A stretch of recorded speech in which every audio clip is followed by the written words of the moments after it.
In the walled city of Belmere, where the bakers rose before the sun and the smell of bread was the first honest thing the day offered, they had a saying that the poor kept close and the rich never learned. An oven keeps more than bread warm. It meant that a baker's oven, banked low through the night, was the warmest, safe place a poor household owned, that mothers tucked frozen children near it, that the sick were laid by it, that more than one runaway and more than one secret had ridden out a bad night in the heat of a baker's hearth. An oven was where you put the thing you could not afford to let go cold. Syra had inherited such an oven, and little else. A wolfless widow at 23, she kept the smallest bakery in the poorest quarter of Belmere. One room, one hearth, one great brick oven older than the street it sat on. She rose in the dark and baked the day's bread and sold it cheap to people who had little, and she made just enough to keep the oven lit and herself alive, and she had stopped, some time ago, expecting anything more from the world. She did not know that on a night of soldiers and torches, with the city in uproar over something happening up at the palace, a small terrified child would slip through her unlocked door, or that she would hide it the only way a baker knows, in the wide, warm mouth of her banked oven, behind the bread, or that the king of the whole realm would come to her door looking for that child, and would freeze, white to the lips, when he learned the reason she had hidden it. Chapter 1. The trouble came up from the palace on a cold night, and Syra knew something was wrong long before she knew what. She was banking the oven for the night, raking the coals low, settling the brick to hold its heat till the dark hours when she'd rise to bake, when the bells began. Not the hour bells, nor the festival bells, but the deep iron alarm bells of the palace, tolling out over the rooftops in a pattern the city had not heard in her lifetime. Then came the sound of soldiers in the streets, the clatter of mounted men, and the bark of orders, torchlight throwing wild shadows up the walls of the poor quarter as the watch went house to house, hunting something. Syra did what the poor do when the powerful start hunting. She stayed inside, kept her lamp low, and minded her own oven. Whatever was happening up at the palace was no business of a wolfless widow who sold bread to people who had less. The great folks' troubles ran downhill and drowned the small. The only safety was to be too small to notice. She had just settled the oven and turned to bar her door for the night when she found it already open, and a child standing inside it. A small 1-4 winters, perhaps 5, in a nightshirt far too fine for the poor quarter, barefoot smeared with soot and mud, shaking so hard its teeth chattered. It had the look of a thing that had run a long way in the dark and could run no farther. Its eyes were huge and dark in its small white face, and it did not cry, and it did not call out. It only stood in her doorway, having slipped in through a door the poor never thought to lock, and looked at her the way a hunted animal looks at the last place left to hide. "They're coming," the child whispered. Its voice was small and very controlled, the voice of a child who has learned that loud is dangerous, the men with torches. "Please, I won't be any trouble. Please don't let them find me." Out in the street, close now, came the sound of soldiers working their way down the row. Fists on doors, the same hard question barked at each one. "Have you seen a child? By order of the crown. Have you seen a child?" Syra looked at the small shaking thing in her doorway, and she did the arithmetic that the poor learn early. Hiding a child the crown was hunting could cost her everything. Her oven, her freedom, her neck.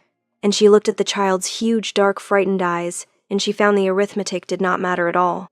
"Quick," she said, and crossed to the great oven and pulled open its wide, warm mouth. "In here, behind the morning loaves. It's warm and it's dark and there's air enough. Don't make a sound, whatever you hear. Can you do that? Be still as the bread." The child nodded and scrambled into the wide brick mouth of the banked oven, and Cyrus slid the trays of resting dough across to hide it, and shut the iron door, and turned just as the fist hit her own. Chapter 2. The soldiers filled her one room with cold and torchlight and the smell of horses, and their captain did not bother to be gentle. "A child," he said, reading her poor room with contempt. "Loose in the quarter tonight, small, in nightclothes. By order of the crown, every house is searched. Have you seen it, baker?" "I've seen nothing but my own oven, my lord," Syra said, and made her voice the flat, tired voice of a poor widow at the end of a long day, which was not hard because it was mostly true. "I've been banking my hearth for the night." "What's a palace child doing loose in the poor quarter? What's happened?" "That's no business of yours." The captain's men were already moving through the small room, overturning her flour bins, kicking aside her stacked wood, looking behind her one curtain. "Treason's happened, if you must know. A great matter. The child's wanted. And any soul who hides it shares its fate, and the fate of a traitor's brat is not a gentle one, Baker, so think hard before you waste my time."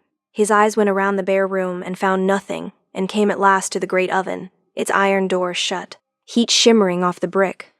"What's in the oven?" Syra's heart slammed, but she had banked 1,000 ovens and her hands did not shake.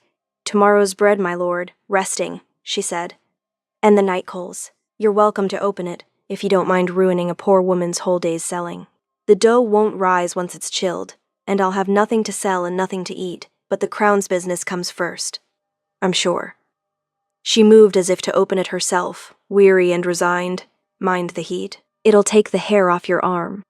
The captain looked at the shimmering oven and at the trays of pale resting dough just visible when she cracked the door a hand's width, and at the wave of baking heat that rolled out, and he was a soldier, not a baker, and the idea that a hunted child could be hidden inside a hot oven did not fit in his head, because no sane person would put a living thing in an oven. He grunted and waved her hand away from the door. "Bar your door tonight, Baker," he said, turning to go, "and if that child comes to it, you scream for the watch, or you'll bake in your own oven for treason. Understand?" "I understand, my lord," Syra said. They went down the row, fists on the next door, and Syra barred her door with shaking hands and went to the oven and opened it, and found the child curled small behind the bread, soot-streaked and sweating and alive, looking at her with those huge dark eyes. "You didn't tell," the child whispered, wondering, as though it had not believed anyone in the world would not tell. "No," said Syra, lifting it out, warm as a fresh loaf, into her arms. "I didn't tell. Now, you're going to tell me." Quietly. "Who are you, little one, that the whole crown is hunting you through the streets in your nightshirt?" Chapter 3. The child did not answer at first. It clung to her, shaking, the way a thing clings when it has run out of running, and Syra held it by the warm oven and waited, the way she'd learned to wait for bread to be ready, because some things cannot be hurried. "They killed my nurse," the child said at last, into her shoulder, in that small, terrible, controlled voice. "The men, she told me to run and hide, and she didn't come. I climbed down the kitchen way. I've been running since the bells." A shudder. "I'm not supposed to tell anyone who I am," Nurse said. "She said if the bad men knew which child I was, they'd—" It stopped, "But you didn't tell on me, so maybe." "You don't have to tell me your name," Syra said gently. "You're safe by my oven, whoever you are. But tell me this much, so I know how frightened to be. The men hunting you, are they the king's men, or are they hunting you and the king both?" The child went very still against her. "They want to make my uncle king," it whispered. "Instead of my father is the king, and my uncle's men killed my nurse and they're hunting me because if I'm gone, and my father's gone, then my uncle—" The small voice broke at last, though the child still did not cry, had clearly been taught past crying. "They're not the king's men. They're the ones taking the kingdom from the king, from my father, and from me." Syra held the small shaking weight of the air of the realm in her flour-dusted arms in her one-room bakery, and the full size of what she'd hidden in her oven landed on her like the roof falling in. This was not a runaway. This was not even a traitor's child, as the captain had said. That was the lie the traitors were telling, painting the true heir as the criminal so the hunt would have the city's blind cooperation. This was the king's own child, the heir of Belmere, fled from a coup, hunted through the streets by the men who had murdered to seize the throne and meant to murder again to keep it. And the soldiers going house to house in the crown's name were not the crown's men at all. They were the usurpers, wearing the crown's authority like a stolen coat. "All right," Syra breathed, mostly to herself, holding the child close. "All right. Then we say nothing, to anyone, until we know who's real, because the men in the street are wearing the king's colors and serving the king's enemy. And there's no telling from a doorstep which is which." She looked down at the small, frightened face. "You'll stay by my oven, little one, as long as it takes. It's the warmest, safest place I've got, and it fooled them once. Can you be brave a while longer? Still as bread?" The child nodded and burrowed into her, and for the first time in the long, terrible night, slept. Chapter 4. 3 days she hid the child, and they were the longest of her life. By day, the bakery ran as it always had. She baked, she sold. She gave nothing away in her flat-tired widow's voice while the soot-streaked air slept curled in the warm dark beside the banked coals, fed on the day's bread, taught to slip into the oven's mouth at the first sound of soldiers, and be still as the loaves. By night, they whispered the baker and the hidden child, and Syra learned the shape of the disaster a piece at a time.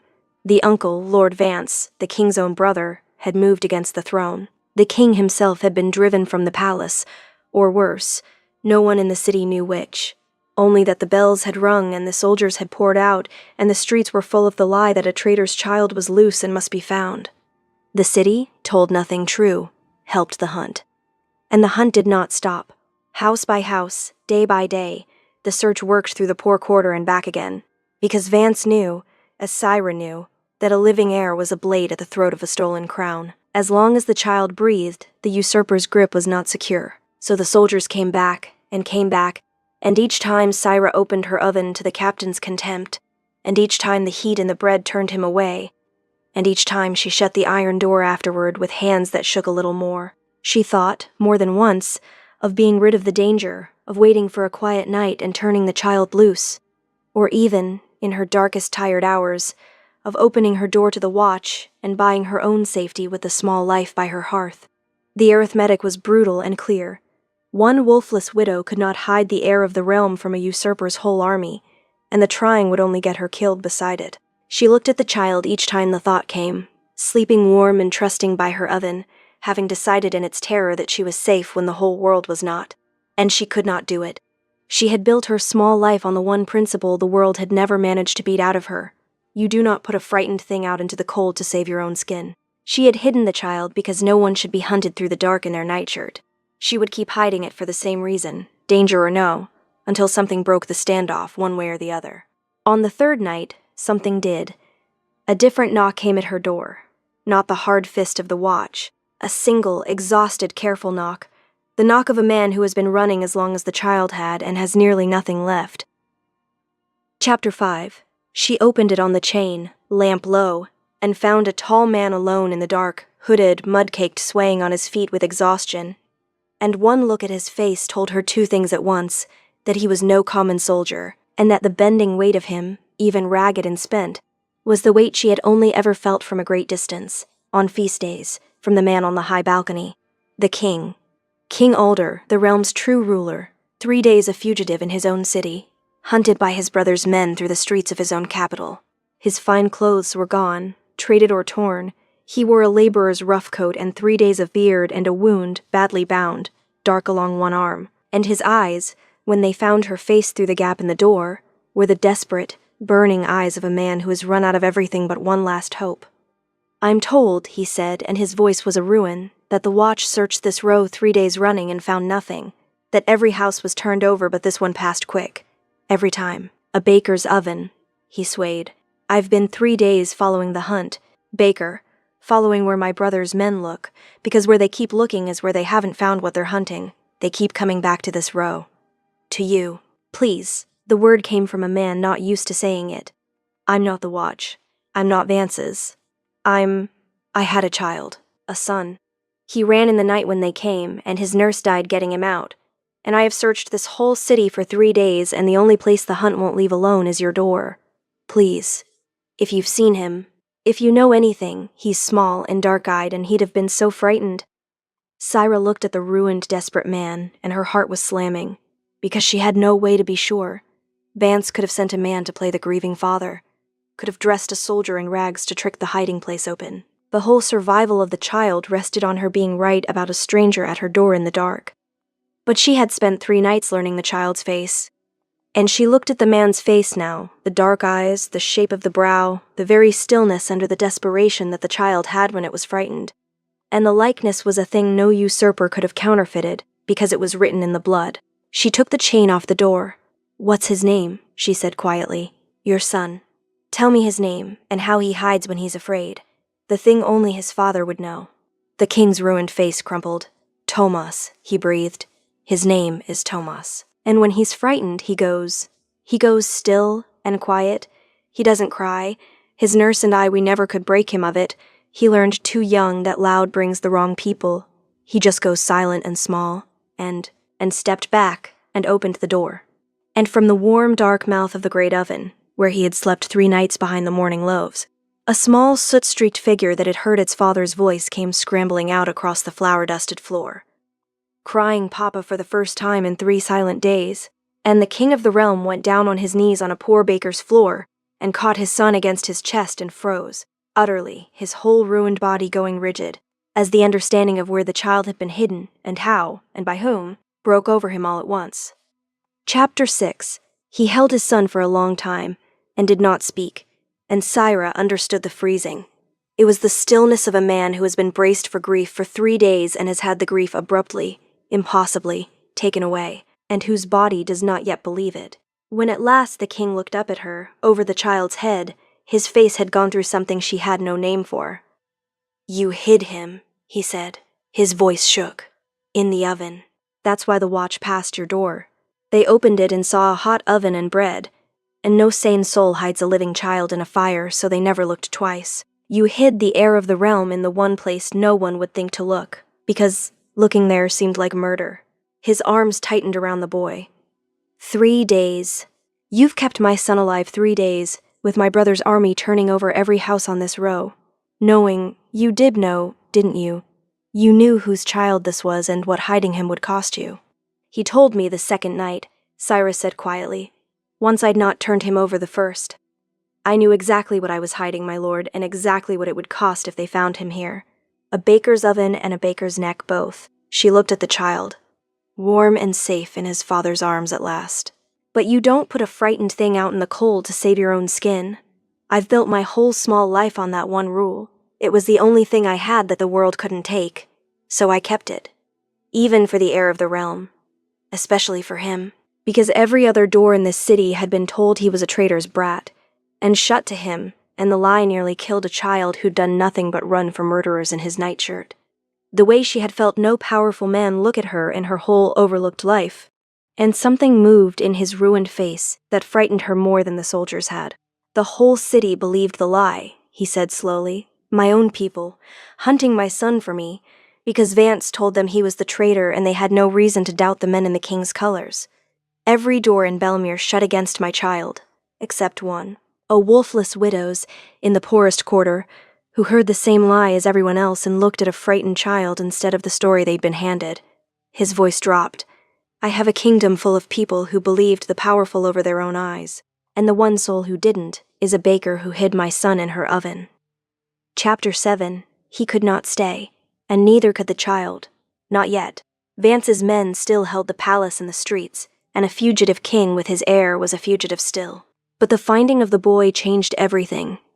A king with a living safe heir had something to fight for, and a reason for the loyal men still scattered through the city to rally. Over the next days, hidden, now, in the warm back of a poor bakery that no one would think to search twice, the king drew his loyalists to him, one careful messenger at a time, and the standoff that had paralyzed the city began, slowly, to turn. And in those days, in the close, warm dark of the bakery, between the secret comings and goings, the king and the baker talked, because there was little else to do while the kingdom was decided in whispers, and because something in each of them had gone a long time without plain company. She learned him sideways. That Alder was a man who had trusted his brother, had loved him, had never once imagined the knife, that the betrayal had hollowed him in a place deeper than the wound on his arm, that he had ruled, before this, with the comfortable certainty of a man who believed his blood and his crown made him known and loved, and had discovered, in 3 days hunted through his own streets, exactly how little the crown meant once the story changed, how readily his own people had hunted his child on a usurper's word, that the one thing that had not failed him in the whole disaster was the thing he'd never thought to value, the plain, stubborn decency of a poor woman with no stake in any of it, who had simply refused to put a frightened child out in the cold. You're the only person in my kingdom I'm certain of, he told her one night, watching his son sleep by the warm oven. Do you understand what that does to a man? I have lords and generals and a whole court, and I cannot be sure of one of them. Vance was my brother and I couldn't see it. And then there's you. A baker who gained nothing, risked everything, and hid my son for no reason but that it was right. You're the only fixed point I have left. His ruined face turned to her. When I take back my throne, and I will, now with my heir alive I will, I find I cannot imagine going back to a court full of people I can't trust, and leaving behind the one person I can. The almost hung in the warm air between them, unspoken, and Syra felt it, and felt the answer rise in her, and felt right behind it. The old hard arithmetic of a poor woman's whole life. A wolfless widow. A baker. A king. The moment the throne is his again, you're a curiosity, a story. The help he was grateful to in a bad week. Kings don't keep bakers. The court would eat you alive, and he'd let them, the way the whole city let his child be hunted. Gratitude isn't love, and even if it were, love across that gap is a thing the powerful set down the moment it's inconvenient. So when he did not quite say it, she did not quite answer, and the moment passed into the warm dark, and she told herself it was for the best. Chapter 8. The turn came on the fourth night, and it came fast. Vance had not been idle. The usurper, unable to find the heir, had grown more desperate, not less. A coup that cannot produce a dead rival is a coup that knows its days are numbered. And his men, working the poor quarter for the fourth time, had begun to notice the thing Syra had dreaded, that the watch passed the baker's door quick, every time, and that a poor widow's bakery had more coming and going by night than a poor widow's bakery should. They came at the dead hour, and this time they came not to search but to burn. For Vance's captain had reasoned at last that if a thing could be hidden in an oven, then the surest way to flush it was fire, and a poor quarter's bakery would be no great loss. They came with torches and the lie ready-made. The baker harbored a traitor. She burns for treason. They meant to put the place to the torch with whatever was inside it, and call it justice. Syra heard them coming, and did the only thing she could. Got the child into the oven, got the king hidden, and went to her own door to meet them, to buy with her body the moments the king's loyal men summoned might need to arrive. The traitor baker, the captain said, torch in hand, his men spreading to fire the corners. Who hides what the crown hunts? You'll burn with your treason, woman, and we'll see what comes running out of your oven when the heat gets high enough. Not hidden any longer, he stepped from the back of the bakery into the torchlight, ruined and bearded and wounded, and the captain's torch wavered as recognition struck him, because a usurper's soldiers know the face of the true king they have been hunting. You'll burn nothing, Alder said, and though his voice was a ruin, there was the whole weight of the throne behind it. You'll touch nothing in this house. The woman you came to burn for treason hid my son from murderers when my own city had been turned against him by a lie. That's the treason, Captain. Hers is the only loyalty left in Belmere. His wounded arm rose, and from the dark behind him came the sound of booted feet. The loyal men arrived at last, drawn to their king in the night. Your master's coup is finished. It died the moment my heir lived. The only question left is whether you'd rather be the men who served a usurper to the end, or the men who came to their senses at a baker's door. But it was not the king, in the end, who turned it. It was Syra, who stepped not behind the king, but beside him, in the torchlight, in front of the captain and his wavering men, and spoke with no armor left at all. You came to burn me for treason, she said, her voice shaking and climbing and holding. And you believed it, didn't you? That I'm the traitor, that the child I hid is a traitor's brat, that you serve the crown. Because the men who gave you your orders wear the king's colors and tell the king's lies. So let me tell you the thing your masters didn't. She faced the frightened soldiers full on. 4 nights ago a child ran through this quarter in his nightshirt, hunted, his nurse murdered behind him, and every door in this city shut against him, because you'd all been told he was the traitor, and you believed the powerful over your own eyes. Every door but mine, and I didn't open mine because I'm brave or because I knew who he was. I opened it because he was a frightened child in the cold, and I have never in my life been able to shut a door on that, no matter what story I was told about it. She held the captain's gaze. That's the only treason in this room. Not me. You looked at a hunted child and saw a traitor because a man in fine colors told you to. The crown isn't the colors, Captain. It isn't the story the loudest man tells. It's the thing standing in front of you right now. The true king, who came back through his own hunted streets for his son. And the loyalty Belmere lost, it turns out, was hiding in a baker's oven the whole time, because a poor woman remembered that you don't burn a frightened thing to please the powerful. The captain looked at the true king, and at the loyal men filling the dark behind him, and at the baker who had named his treason to his face, and he looked longest at his torch, and at what he had come to do with it. And slowly he lowered it, and went to one knee, and his men, one by one, went down behind him, because a soldier who has been shown the lie he served cannot easily go on serving it. Vance's coup, which had lived only as long as the lie held, did not survive the lie-breaking. The captain's defection became a flood. By morning the loyal men held the gates, and by the next day, the palace and Lord Vance, who had built a throne on the certainty that a hunted child could not be found, fell when the child was carried back through the city gates alive, on his father's shoulder, past the doors that had shut against him. Epilogue. 1 year later, the smallest bakery in the poorest quarter of Belmere was the most famous bakery in the realm now, though it had not grown by a single brick, because the woman who owned it had refused, gently and immovably, to let it become anything other than what it was.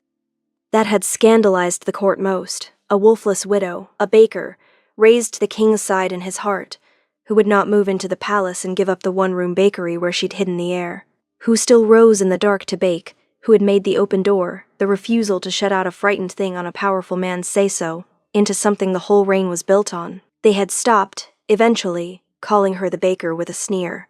They had not settled on what came after. The queen of the oven, the children said, the children of the poor quarter who ate her bread, and Syra thought that would do very well. The kingdom had changed in the changing. The king ruled differently now, a man who had learned, hunted through his own streets, exactly how readily his people would believe the powerful over their own eyes, and who had set himself since to be a king who could be checked, whose word the lowest baker could question, so that no usurper could ever again turn a city against a child, with nothing but a lie and a stolen coat of colors. Look at the child, not the story, it was said now in Belmere, the way other realms said wiser things.